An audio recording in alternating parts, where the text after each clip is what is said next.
Terima kasih pemirsa, Anda kembali menyaksikan Kominfo Newsroom. Presiden Joko Widodo meminta Pekan Olahraga Nasional tahun 2024 digelar tepat waktu pada 8 hingga 20 September 2024. Presiden meminta agar venue PON 2024 dapat selesai di bulan Juli sesuai dengan target. Instruksi gelaran PON ke-21 tahun 2024 digelar tepat waktu, disampaikan langsung oleh Menteri Pemuda dan Olahraga Dito Aryo Tejo dalam keterangan pers usai rapat terbatas pembahasan persiapan PON ke-21 Aceh Sumatera Utara dan Peparnas 2024 di Istana Merdeka, Jakarta.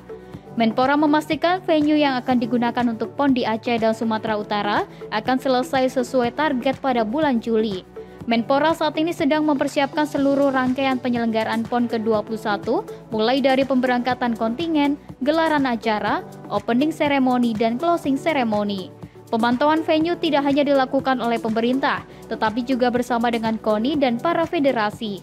Sehingga pada bulan Juli nanti beberapa cabang olahraga dapat langsung mengadakan tes event sebelum nantinya digunakan untuk perhelatan PON. Terkait dengan PON untuk Aceh dan Sumut, terkait dengan venue, ini kebetulan kita juga memantaunya tidak hanya dari pemerintah sendiri, tapi juga bersama dengan KONI dan juga para federasi, di mana progres per progres itu diceknya sesuai dengan fungsinya. Jadi kita pastikan setelah Juli bisa digunakan, mungkin nanti beberapa cabang olahraga langsung mengadakan tes event sebelum nantinya dipakai untuk perhelatan PON. Lebih lanjut, Menpora mengatakan Presiden Joko Widodo meminta agar gelaran PON ke-21 sukses secara administrasi, sukses secara penyelenggaraan, dan sukses secara prestasi. Untuk itu pihaknya akan terus berupaya memastikan pembangunan dan renovasi venue di Aceh dan Sumatera Utara untuk bisa selesai tepat waktu. Pemerintah juga terus melakukan tinjauan berskala dan akan membentuk Satgas Pemantauan dan Percepatan PON.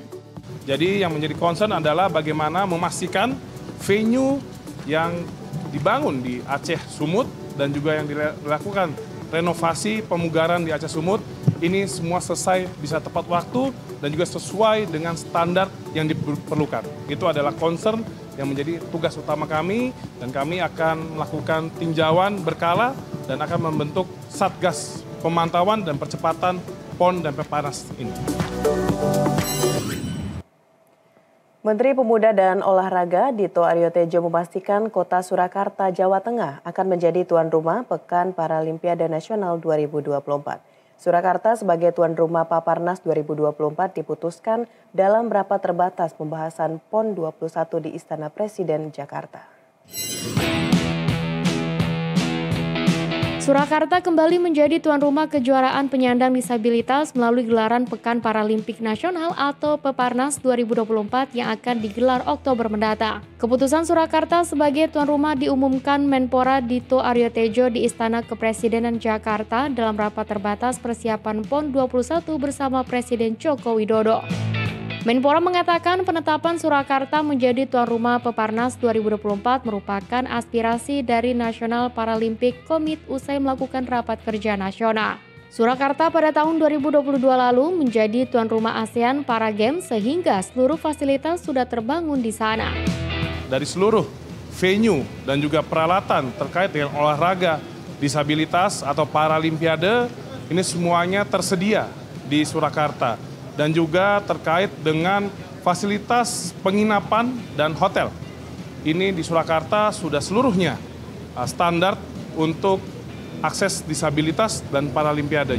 Setelah putusan ini, Menpora akan mempercepat persiapan sebelum Peparnas digelar pada tanggal 6 hingga 13 Oktober 2024.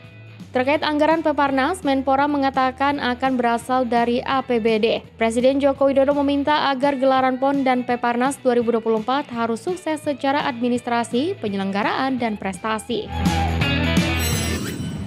Kita beralih ke informasi lainnya pemirsa, jelang Pilkada Serentak 2024 yang tinggal beberapa bulan lagi. Komisi Pemberantasan Korupsi mengajak masyarakat untuk tegas menolak korupsi dalam bentuk apapun.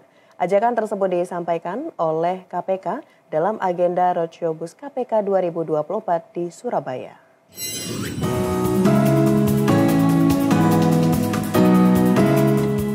Komisi Pemberantasan Korupsi menggelar sosialisasi anti korupsi dan suap jelang Pilkada serentak 2024 di Kota Surabaya, Jawa Timur. Melalui bus roadshow KPK, berbagai informasi kepada masyarakat, baik berupa buku fisik maupun digital terkait pencegahan korupsi. Melalui sosialisasi ini, KPK memanfaatkan momentum untuk mengajak masyarakat mengikuti Pilkada 2024 secara jujur, bersih, dan berintegritas. Sosialisasi tidak hanya diberikan bagi masyarakat, namun juga bagi calon kepala daerah yang disebut KPK memberi sesuatu kepada masyarakat jelang pemilihan merupakan bentuk tindak pidana. KPK menyebut kasus tindak pidana korupsi kepala daerah terpilih yang sering terjadi adalah kewajiban setoran bagi setiap organisasi perangkat daerah.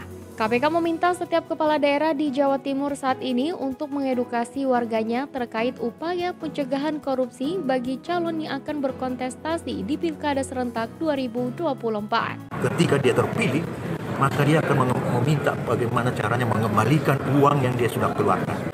Maukah masyarakat untuk melakukan hal seperti itu? Maukah masyarakat kemudian pada saat pejabat ini terpilih kemudian mereka berusaha, setiap OPD berkewajiban untuk menyerahkan kepada bupati. Mau nggak kamu jadi OPD? Mau. Tapi begini, kamu bayar berapa dulu? Pemirsa, anomali iklim yang semakin tidak menentu membuat Presiden Joko Widodo mengingatkan jajarannya untuk melakukan antisipasi perubahan cuaca. Presiden menilai perubahan cuaca dan iklim berpotensi mengganggu laju inflasi nasional, bencana kekeringan, dan krisis air bersih.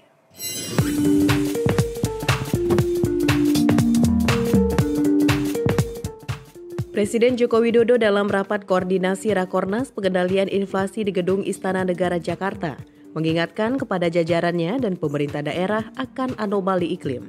Presiden menyebut suhu dunia bakal mencapai titik tertinggi dan harus diantisipasi. Badan Pangan Dunia atau FAO memproyeksikan anomali iklim jika tidak diantisipasi, maka pada tahun 2050 dunia berpotensi mengalami kelaparan berat. Mencegah hal itu, Presiden meminta jajarannya dan kepala daerah tidak main-main dalam mengatasi kekeringan dan gelombang panas. Kedua hal itu berdampak pada produksi pangan dan kenaikan harga pangan yang menyebabkan inflasi. Oleh sebab itu dalam 3 bulan ini Kementerian Pertanian, Kementerian PU sudah saya perintahkan bekerja sama dengan TNI, dan Panglima TNI dan Kodam-Kodam untuk secepatnya membangun pompa-pompa. Mungkin 20-an ribu pompa akan kita pasang di daerah-daerah yang memiliki produksi utamanya beras, tapi bukan hanya beras saja, utamanya beras. Pompa dari sungai, naikkan ke atas untuk mengairi sawah. Baik itu sungai besar maupun sungai sedang maupun sungai kecil, semuanya manfaatkan air. Jangan biarkan air terus masuk ke laut. Suhu dunia diprediksi mencapai rekor tertinggi dalam 5 tahun ke depan.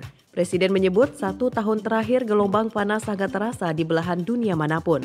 Bahkan di India suhu menyentuh 50 derajat Celcius dan di Myanmar suhu mencapai 45,8 derajat Celcius. Pemirsa, usai jeda pariwara, Kominfo Newsroom akan kembali dengan dialog mengenai Indonesia selangkah lagi menjadi anggota OECD. Sesaat lagi.